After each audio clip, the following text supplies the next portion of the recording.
मत मत नाश तो हो, जल दाता न राही कुल को जल में कुल में जल देने तक को नहीं बचा। मंत्रणा लेनी चाहिए लेकिन किससे? अपनों से। अपनों से मंत्रणा, दूसरे से मंत्रणा नहीं लेनी चाहिए। बात तो पहले समझाओ। बुजुर्गों से मंत्रणा ले, क्योंकि बुजुर्गों के पास होती है बुद्धि। तो मंत्रणा, अच्छी मंत्रणा, सत्संगत प्रभावित साधुता खला नाम साधु नाम खल तुम्मा अमोदम मृदो धात्रे मृदानम नहीं कुसुमान दरियंत। जैसे फूलों की सुगंध से मिट्टी सुगंधित हो जाती है, जहां पर पुष्प उगता है गुलाब का तो वहां की मिट्टी तक सुगंधित हो जाती है। और कभी कभी गुलाब का पुष्प नाली में उग जाता है गंदी जगह पर, लेकिन उस नाली की गंधता पुष्पों में नहीं आती है। तो जो धर्म पर चलता है उसके साथ परमात्मा होते हैं। बुजुर्ग जवान चाहे जितना विरोध करें, लेकिन जो धर्म पर चलता है उसका कोई बाल बाका नहीं कर पाता है। और मेरा वही कहना, धनुष तोड़ने वाला धर्म पर है। जब धनुष तोड़ने चला तो गुरु सुर संत पितर वही देवा, नहीं गुरु पद बंद सहित अनुरागा और अमुख मुनिन सन आयसु मांगा। जब धनुष तोड़ने वाला चलता है तो अपने गुरु से आज्ञा मांगता है, संतों से आशीर्वाद मांगता है, बुजुर्गों का सम्मान करता है। लेकिन वही बुजुर्ग यदि सम्मान को न स्वीकार करे, बुजुर्ग यदि सम्मान को न स्वीकार करे, जैसे परशुराम जी हैं, हमने इनको प्रणाम किया था, पद सरोज मेले दो भाई, चरणों की रज को मस्तक पर लगाया, इनको बना नहीं इनका, तो हमें भित्ताल ठोकने की विधा बनानी पड़ी। जब दे सीधी उंगली से घी ना निकले तो क्या करना पड़ता है? टेढ़ी करना पड़ता है। जैसे राम जी ने भी किया, राम जी ने बुजुर्गों के सामने पहले हाथ जोड़ा, लेकिन बुजुर्ग ने स्वीकार नहीं किया। किसने? बिना न मानत जलद जड़। आप बोलो तो उत्तर तुरंत मिलेगा। गए 3 दिन विनय की गई, विनय को स्वीकार नहीं किया बुजुर्ग ने। विनय न मानत जलद जड़, गए 3 दिन बीत तो बोले राम सकोप तब भय बिन होए न प्रीत। तो पहले विनय, अब विनय को स्वीकार न करे, पहले धर्म के रास्ता बताओ, बुजुर्गों को भी धर्म का अनुभव कराओ। यदि धर्म न माने तो फिर राम जी वाला रास्ता बनाओ, भय बिन होए न प्रीत। तो मैं ये नहीं कहता हूं बुजुर्गों का सम्मान न करो, लेकिन जो धर्म पर चले उसका सत्संग करिए, उसका सम्मान करिए, उसका कहना मानिए। लेकिन इस संसार में कुछ ऐसे भी लोग हैं, जब काहू के देखें विपदी तो सुख भय मनहु जग निपति। जो किसी का बसा बसाया, जो किसी का बसा बसाया घर देखते हैं कुछ बुजुर्ग, तो उनको कष्ट होता है, खलन हृदय अतिताप विसेखी और जरी सदा पर संपत देखी। दूसरे को बसा बसाया देखा, दूसरे का बढ़िया चल रहा है तो उनको दुख होता है। तो महाराज ऐसे बुजुर्गों का सम्मान नहीं कर पाएंगे जो अपने केवल पेट भरे, दूसरे का भूखे मार डाले। देखिए, हाँ, ऐसा जो तुम सोच रहे हो सही नहीं है। इनका सम्मान करा ना। जहां प्रताप बहन की बात है तो वहां उसने एक बुजुर्ग की मंत्रणा स्वीकार कर लिया, लेकिन मंत्रणा नहीं है यहाँ, वहां स्वयं का लाभ चाह रहा है। मंत्रणा यानी परामर्श। जैसे मंत्र कहो निज मति अनुसारा कि दूध पठाइए बाली कुमारा, उस मंत्र को सब लोगों ने स्वीकार किया। नीक मंत्र सबके मन भावा, सब लोगों ने स्वीकार कर लिया। मोर मंत्र सबके मन भावा, साधु साधु कही तो मोर वचन सब कर मन भावा।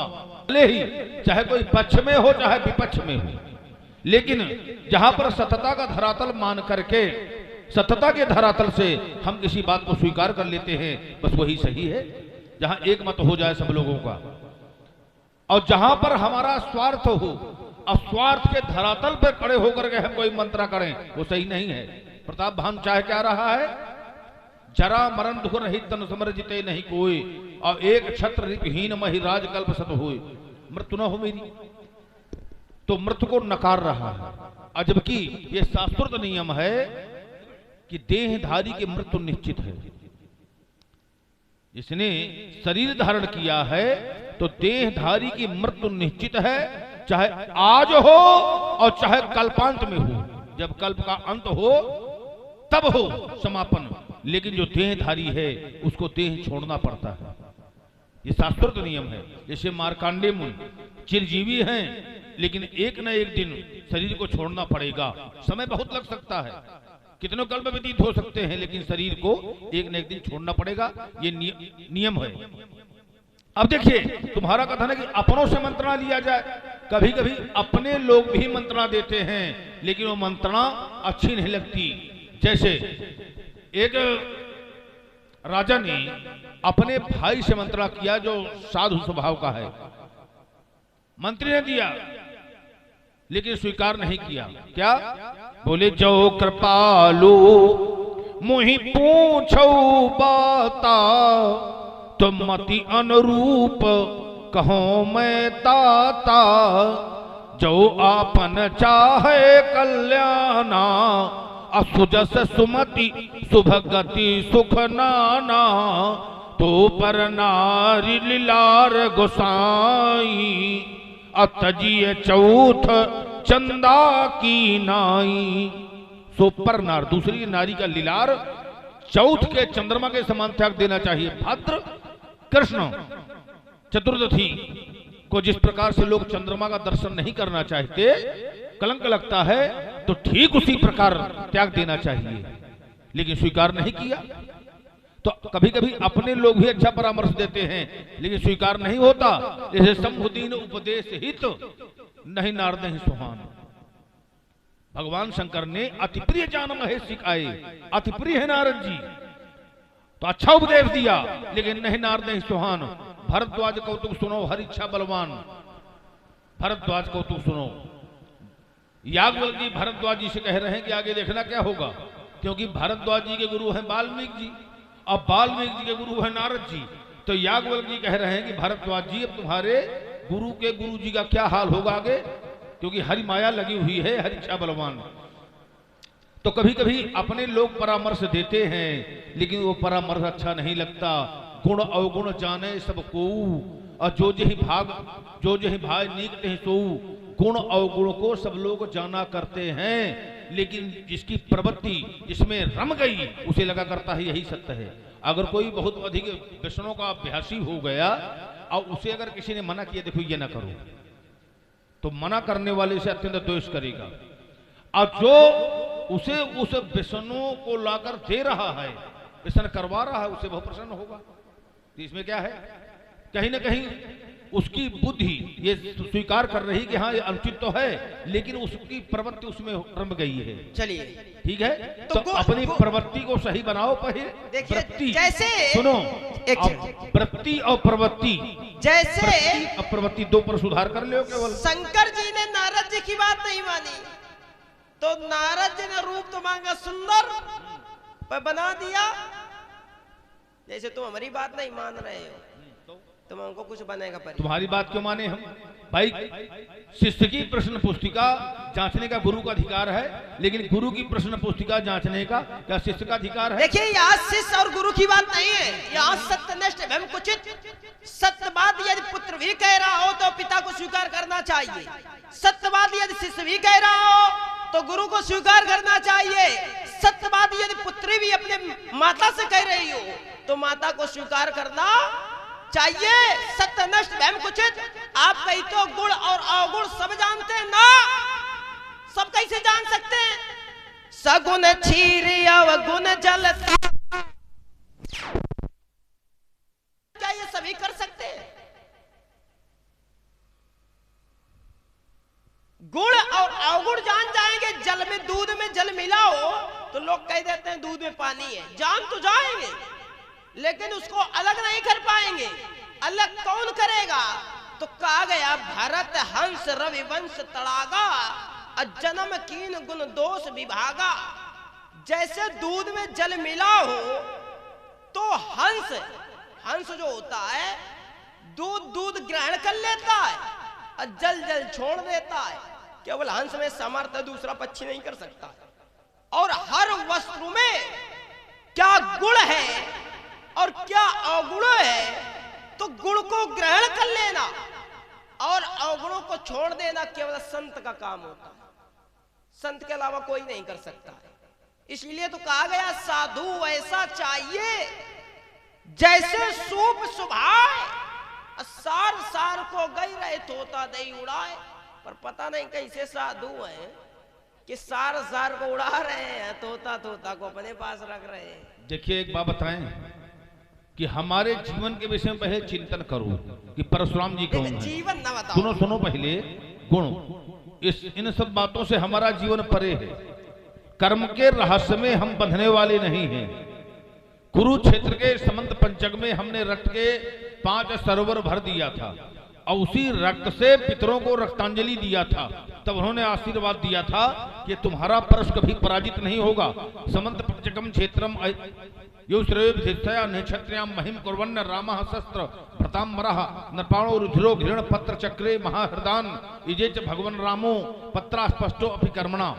पत्रा स्पष्टो अपि कर्मणा, कि जिस प्रकार से कमल का पुष्प सरोवर में होता है लेकिन सरोवर के जल से लिप्त नहीं होता है, ठीक उसी प्रकार हमारा जीवन है। कर्म शुभाशुभ तुम्हें न बाधा। हमें कर्म नहीं बांध सकते अपने रहस्य में, इसलिए कि निराशीर चित्तात्मा त्याग सर्व परिग्रह शरीरम केवलम कर्म करुणापकलिबसम। जब योगी के समस्त शास्त्र सम्मत कर्म ज्ञान रूपी अग्नि में दग्ध हो जाते हैं, जब वो समस्त भोगों से निष्प्रह हो जाता है, समस्त आशाओं से रहित हो जाता है, तभी कर्म करता हुआ भी कर्म के रहस्य में बंधने वाला नहीं है। पंडित जी तो हम कर्म के रहस्य में बंधने वाले नहीं हैं। आइए देखिए, कुटी चक्र, बहुचक्र, हंस, और हंस के बाद क्या है? परमहंस। और जब कोई परमहंसी गति में हो जाता है तो फिर वो संसार में तो रहता है लेकिन संसार से उसका कोई प्रयोजन नहीं होता। जैसे दत्तात्रेय मुनि, संसार ऋषभदेव जी संसार में रहते संसार का भान नहीं, लेकिन संसार में लिप्त नहीं होते। ये बात आप में कर्म और शुभाशुभ लाए आपको नहीं बांध सकते हैं ना, ना। तो ये बताओ, ये पृथ्वी की परिक्रमा आपने क्यों लगाई थी? संसार के 33 करोड़ तीर्थों का भ्रमण हमने किया था। क्यों किया था? इसलिए कि हमारे पिताजी ने कहा था कि चक्रवर्ती राजा का वध ब्रह्म हत्या से के समान होता है। जाओ संसार के समस्त तीर्थों का भ्रमण करके आओ। तो यहाँ कर्म लगा तो सुनो हमारी बात। तो उन्होंने लोक शिक्षा के अनुसार ऐसा कहा था कि ताकि कोई ऐसा न करे। देखिए मेरा ताकि कोई ऐसा न करे। बनेगी नहीं।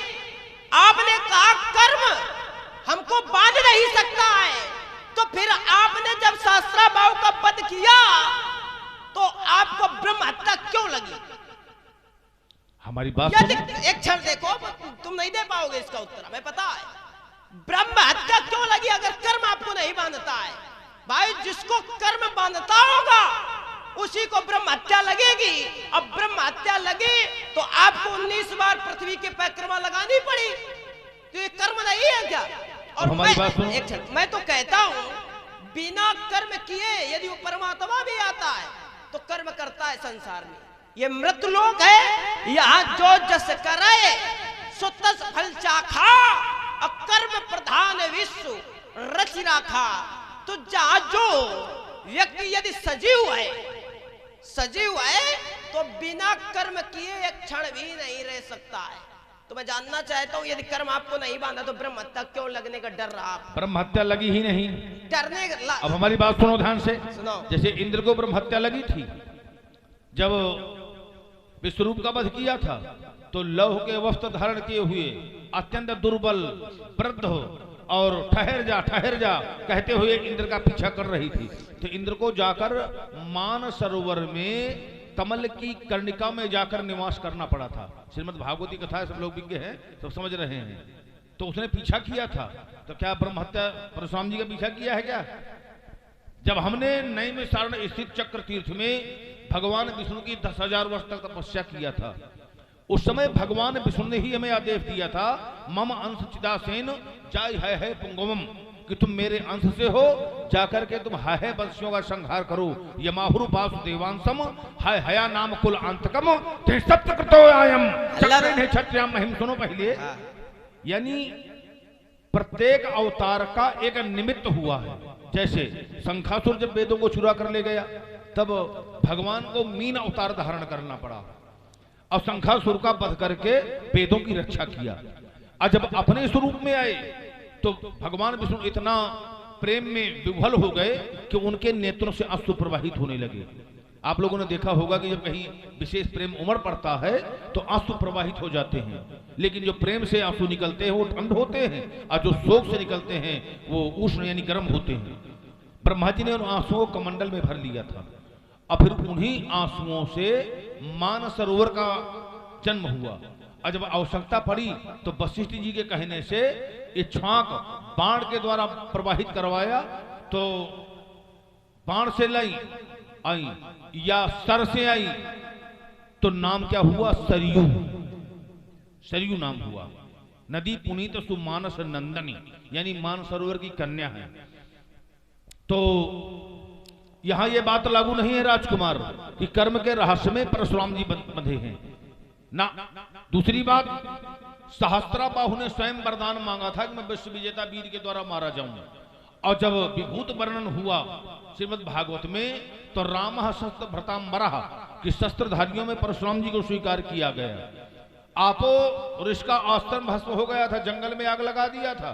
और ग्रीष्म काल में अगर आप लोग देखते होंगे कि जंगल में आग लगा दी गई तो वो बहुत दूर बढ़कर चली जाती है। तो आपो ऋषि का आस्त्र भस्म हो गया, तब उन्होंने श्राप दिया था कि परशुराम जी के परश के द्वारा तुम्हारी भुजाओं का खंडन होगा। तो श्रापो है। वरदान भी उसने मांगा है, भगवान विष्णु ने भी कहा है, और हमारा निमित्त ही यही था, हया नाम क्या है वंशियों का संहार। जैसे सूकर अवतार हुआ तो काहे के लिए हुआ? हिरण्याक्ष का वध करने के लिए हुआ। नरसिंह अवतार काहे के लिए हुआ? हिरण्यकशिप का वध करने के लिए हुआ। तो प्रत्येक अवतार का एक निमित्त हुआ है, तो हम निमित्त के अनुसार हैं। हमें बताओ तो क्या भगवान रुक जाओ, देखिए एक छड़ा हो गई बात। भगवान नरसिंह को क्या ब्रह्म हत्या लगी थी क्या? चलिए बात अपनी सुनो पहले, जबरदस्ती भगवान सुन लो, नरसिंह भगवान को क्या ब्रह्म हत्या लगी? चलिए बात हो गई। सुन लो, जब हिरण्यकशिप ने तपस्या किया, एक ऊँटे के बल खड़ा हो गया था, दोनों हाथ उठा दिया था, तो कोई देवता वरदान देने के लिए नहीं आया, तो शरीर से धुआं और ज्वाला निकलने लगा, देवता भस्म होने लगे। तब ब्रह्मा जी से कहा कि शीघ्र वरदान दो, हम भस्म हो जाएंगे।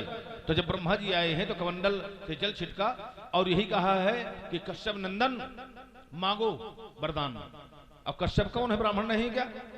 और उनका पुत्र है, तेरे पत्नियां हैं। हमें लगता है चक्रवर्ती राजा था, हो गई बात। क्या भगवान चलिए अब हो गई बात। ब्रह्म हत्या लगी है?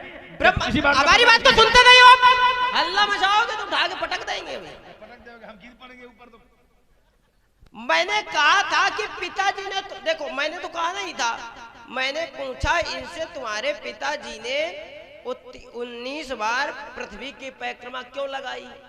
तो इन्होंने कहा ब्रह्म हत्या के डर से। ये इनके शब्द थे, मैं घुमा घुमा की कथा नहीं कहता हूं आपके तरीके। मैंने कहा था पृथ्वी की परिक्रमा क्यों लगाई आपने? तो इन्होंने कहा कि हमारे पिताजी ने कहा कि आपने राजा का वध किया है और राजा का वध ब्रह्म हत्या के बराबर होता है। अगर तुमने 19 बार पृथ्वी की परिक्रमा नहीं लगाई तो तुम्हें ब्रह्म हत्या लगेगी, अर्थात लगी नहीं थी। अगर ये 19 बार पृथ्वी की परिक्रमा ना लगाते तो उनको ब्रह्म हत्या लगने का डर था इनको पिताजी, इसलिए आपने लगाई। आपने नहीं, यदि ना लगाते तो लग जाती ब्रह्म हत्या। परमात्मा आपकी तो बात छोड़ो, वो ब्रह्म भी आता है संसार में तो बिना कर्म किए नहीं रहता है। ये श्वास लेना क्या ये कर्म नहीं है?